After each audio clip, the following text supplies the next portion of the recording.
Madrugada 40 segundos. Atención, hoy miércoles 15 de enero hay un muy grave incendio desde anoche en el Parque de Chingaza, un bellísimo parque natural que está relativamente cerca de Bogotá, en límites de Cundinamarca y el departamento del Meta. Un parque gigante, tiene una extensión de más de 76.000 hectáreas, alcanza tierras en 7 municipios de Cundinamarca y 4 municipios del departamento del Meta. Es un incendio que comenzó anoche en la vereda San Juanito, que queda en zona rural de Fomeque y se ha venido creciendo con el paso del tiempo. Está cerca al túnel de Guaitiquía, entre la laguna de Chingaza y el embalse de Chuza, que son además los grandes reservorios de agua potable para Bogotá. Es el gran lugar de abastecimiento del agua que recibe Bogotá y muchos municipios de Cundinamarca. El incendio es grave, hay información apenas muy parcial, es en una zona en donde hay frailejones, vegetación de páramo y es el hogar además del oso andino y de muchos venados. Las imágenes que ven en este momento, quienes están conectados al canal de YouTube, demuestran la gravedad de este incendio. Las llamas comenzaron ayer en la tarde, pero solo esta madrugada de miércoles es cuando han podido llegar bomberos y militares, 60 que ya están llegando a la zona. Bienvenidos, ya les vamos a hablar del tema. La ministra de Medio Ambiente, Susana Mohammad, el alcalde de Bogotá, Carlos Fernando Galán, el gobernador Rey de Cundinamarca, la directora de Parques Nacionales, intentando todos trabajar conjuntamente para evitar que las llamas se extiendan y evitar que sea un problema mayor que termine afectando el grave racionamiento y la crisis de abastecimiento de agua para Bogotá. Bienvenidos, no es la única emergencia en este momento. En hospitales de Villeta y de Faca, en otra zona, están los heridos del trágico accidente del bus que se fue a un abismo ayer en la vía entre La Peña y Tobia. Hay 4 personas muertas, entre ellos un joven de 15 años que iba al lado de su padre, que era el conductor del bus que cayó en ese barranco. Es el 5º accidente de un bus en Colombia este año 2025. La gran noticia de hoy miércoles es la decisión del presidente Biden, que termina su gobierno el próximo lunes, decidiendo despedirse de la Casa Blanca, sacando a Cuba de la lista de países que apoyan o patrocinan el terrorismo. Una lista a la que había entrado Cuba por no extraditar en el año 2019 a los jefes del ELN, que en ese momento era la versión del gobierno Duque, ordenaron el atentado contra la escuela de cadetes al sur de Bogotá, en el que murieron 22 aprendices de policía. En ese momento Cuba, Estados Unidos, gobernado por Trump, Cuba entró a la lista de países terroristas que apoyan el terrorismo y ahora Biden lo saca. El problema es que Trump vuelve el lunes de la semana entrante y podría revertir esta decisión que celebra el presidente colombiano en un mensaje en el que dice que Estados Unidos tiene 2 formas de relacionarse con América Latina: o dialogando o imponiendo la fuerza. También lo celebra el presidente Trump. Hay una gran controversia con los influyentes senadores cubanos, herederos de cubanos en la Florida, que dicen que es una tradición de Blinken, que hace un mes el secretario de Estado norteamericano les había dicho que no estaban pensando en la decisión que fue tomada ayer. La lamentan, por otro lado, congresistas como Mario Díaz Balart y María Elvira Salazar, que es muy influyente y que conoce bien la situación de Cuba y de Colombia. A propósito de la relación con Estados Unidos, les voy a contar de la carta de 26 congresistas, estos son demócratas y republicanos, que le reclaman al presidente Biden por negociaciones secretas que no han pasado por el Congreso en Washington para renegociar el TLC con Colombia. Esa negociación habría arrancado el año pasado. Sobre el capítulo 10, la confirma el ministro de Comercio de Colombia, Luis Carlos Reyes, que dice que no es una negociación a escondidas y que están en eso desde noviembre del año pasado. Hablando del gobierno, les contaré, no alcanzaron a pasar al tablero todos los ministros en el encuentro de la Escuela de Policía al norte de Bogotá. Estuvieron 2 días en lo que el gobierno ha llamado cónclave, que sigue hoy, será en la Casa de Nariño, para escuchar a los ministros de Minas y de Salud. La gran conclusión es que hoy miércoles el gobierno emitirá lo que han llamado decreto de aplazamiento, que significa recortar 12 billones de pesos del presupuesto general de la Nación, que será de 511 billones, y ese aplazamiento será de obras, de proyectos y de contratos que el gobierno no podrá ejecutar. Entre esos, algunos cálculos hablan de que van a recortar cerca de 150.000 puestos de trabajo vía OPS, órdenes de prestación de servicios. Todo en desarrollo de la orden impartida por el presidente Petro, que es de austeridad a todo costo. No solo van a cancelar esos contratos, sino que cada entidad tendrá que hacer un recorte de 20 o de 25% de sus gastos, a pesar de que la falta de presupuesto es de apenas 2%. El gobierno todavía cree que puede sacar adelante una nueva reforma tributaria que anuncian volverán a presentar este año, como también volverán a presentar reforma a la salud, para lo cual, confirma el presidente Petro, citará sesiones extraordinarias al Congreso de Colombia. Bienvenidos, tenemos muchas historias para acompañarlos en este amanecer, y hablando de controversias, en Medellín volvió a aparecer el graffiti. En el mismo puente de las autopistas norte volvieron a pintar el polémico, el que dice "las cuchas tienen razón", que es el mensaje que pone el presidente Gustavo Petro también en sus redes sociales, sumándose a esta versión muy antiuribista, que es al final de cuentas una batalla política sobre arte, especialmente sobre libertad de expresión. Lo de "las cuchas tienen razón" es la premisa, es el eslogan de ellas, que dicen que los restos encontrados en la escombrera corresponden a desaparecidos en la época de la recuperación de la Comuna 13 en Medellín. Esta vez, a diferencia de los grafitis anteriores, sí tienen permisos en la alcaldía de Medellín. Hay una gran batalla ideológica porque, por supuesto, en el trasfondo de todo esto está la responsabilidad que el petrismo intenta adjudicar, diciendo encontraron unos cadáveres en la escombrera, quiere decir son de desaparecidos, que no lo confirma todavía ni siquiera la JEP, y el responsable de esas desapariciones es el expresidente Álvaro Uribe. Controversias, noticias de Colombia y el mundo. A partir de este momento es un gusto saludarlos.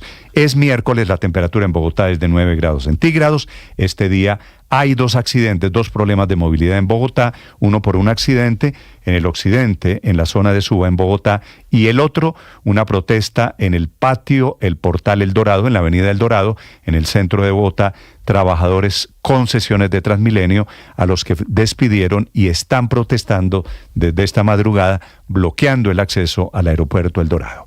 Lo más importante enseguida, en el resumen que preparamos aquí, en Voces y Sonidos, en Mañanas Blue.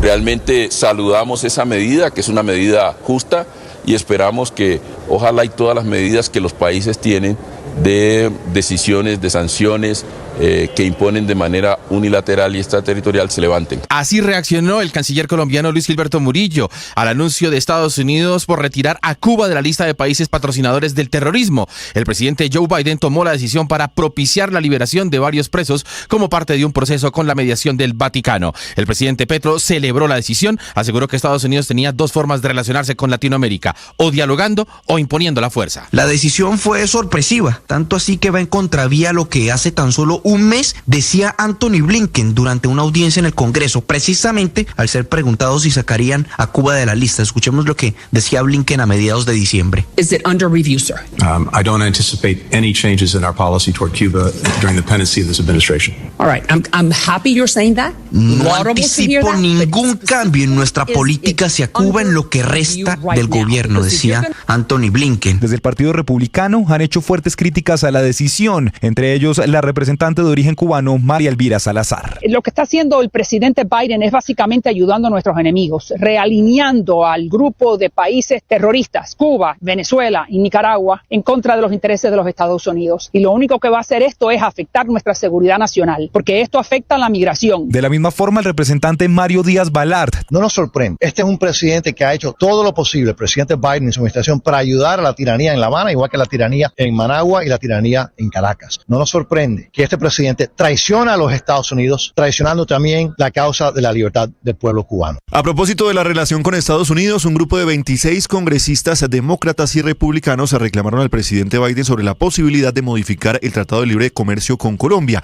algo que se estaría negociando sin la transparencia necesaria. Un grave incendio que empezó desde la tarde del martes en el Parque Nacional Natural Chingaza y que en estos momentos bomberos y equipos de emergencia atienden. Precisamente la conflagración se desató al suroccidente del embalse de Chuza, por el cruce San Juanito, a unas 4 horas de Bogotá hacia el oriente. Según reportan usuarios en redes, el fuego alcanzaba varios metros de altura. En varias secciones de cresta de la montaña ardían las llamas. El alcalde de Bogotá, Carlos Fernando Galán, reportó el desastre natural en sus redes, así como la ministra de Medio Ambiente, Susana Mohamed, que anunció el puesto de mando unificado para atender la emergencia. Entre tanto, el cuerpo de bomberos del municipio de Fomeque responsabilizó a la administración municipal por desfinanciar el cuerpo de bomberos, atentando contra la integridad de la población y el área natural de esa parte de la reserva. Terminó en el Centro de Estudios Superiores de la Policía Nacional el segundo día de cónclave, que continuará este miércoles en la Casa de Nariño desde las 9 de la mañana hasta las 7 de la noche de ayer. Estuvieron entregando sus planes para 2025 los ministros de Educación, Igualdad, Deporte, Trabajo y Agricultura. Restan por hablar hoy los jefes de la cartera de Salud, Minas y otras direcciones relacionadas con la implementación del acuerdo de paz. El director de Planeación Nacional, Alexander López, entregó detalles de los recortes. Hemos avanzado de manera importante en que esos 12 billones que se van a aplazar, confiando en que podamos volver al Congreso nuevamente, ya sea con una reforma tributaria o ya sea nuevamente con una ley, con un proyecto de ley de financiamiento que también nos lo permite la Constitución y la ley. Un bus intermunicipal con 12 pasajeros de la empresa Santa Fe cayó a un abismo en la vía que conduce de Bogotá a Tobia. Según el Cuerpo de Bomberos de Cundinamarca, el hecho dejó 4 personas muertas y 8 heridos. Entre los muertos estaría un menor de 15 años que sería el hijo del conductor. Sobre esto habla el capitán de bomberos de Cundinamarca, Álvaro Farfán. La atención la realizan los diferentes cuerpos de bomberos de la región, así como los centros hospitalarios de San Francisco, La Vega y Villeta. Las causas del siniestro en este momento están por establecer. De las víctimas fatales tenemos un menor de edad de 15 años, el cual al parecer era el hijo del conductor. En Medellín, diferentes organizaciones y colectivos de artistas volvieron a pintar el polémico mural alusivo a los hallazgos en la escombrera de la Comuna 13 con la frase "las cuchas tienen razón". Fue pintado el mismo sitio, en la autopista norte, donde la alcaldía lo había tapado con pintura gris. Incluso en la discusión que el alcalde Federico Gutiérrez pidió no personalizar por respeto a las víctimas, indicando que solo se contó con una orden judicial para proceder en la zona desde 2020, entró Sofía Petro, hija del presidente. Yo creo que en vez de estar decidiendo qué es un graffiti bueno y un graffiti malo según su conveniencia, debería estar dando declaraciones y explicando por qué él no empezó las excavaciones en su momento. Mañana vence el plazo para que los colombianos de mayores ingresos que están en Colpensiones y no clasificaron a la ley de transición elijan una administradora privada. En el nuevo sistema, estas administradoras se llaman ACAI y de momento solo tenemos 4 opciones: Colfondos, Porvenir, Protección y Scandia. Si usted está dentro de los colombianos que tiene que hacer esta elección y no la hace, va a entrar en un sorteo y será asignado al azar a una de las entidades habilitadas. El secretario privado del Ministerio de Salud, el señor Rodolfo Enrique Salas, a través de un escrito de recusación, pide que se aparte completamente del proceso en torno a la unidad de pago por capitación la procuradora delegada para los asuntos de salud. Según el secretario del Ministerio de Salud, no se está cumpliendo el principio de imparcialidad. En el documento hablan de que los argumentos fueron simplemente enfocados a supuestas razones políticas. Por su parte, el presidente Petro confirmó que va a convocar a sesiones extraordinarias en el Congreso para agilizar el inicio del debate de la reforma a la salud. Además, el mandatario instó a la Fiscalía a avanzar en la investigación por presuntas irregularidades con los recursos de la salud. Están ofreciendo el 3%, eso no es justo, que el 3% para los trabajadores que le dedican tanto tiempo a estos hospitales. Y los trabajadores del Hospital El Tunal en Bogotá y de la subred Centro Oriente protestaron reclamando por las demoras en los pagos de los salarios, que además siguen siendo los mismos que hace 3 años. Habla el secretario de Salud de Bogotá, Gerson Vermont. En conversaciones con el Ministerio de Salud le solicitamos que el apoyo que le iba a dar a las subredes fuera para las 4 y no solo para la subred intervenida.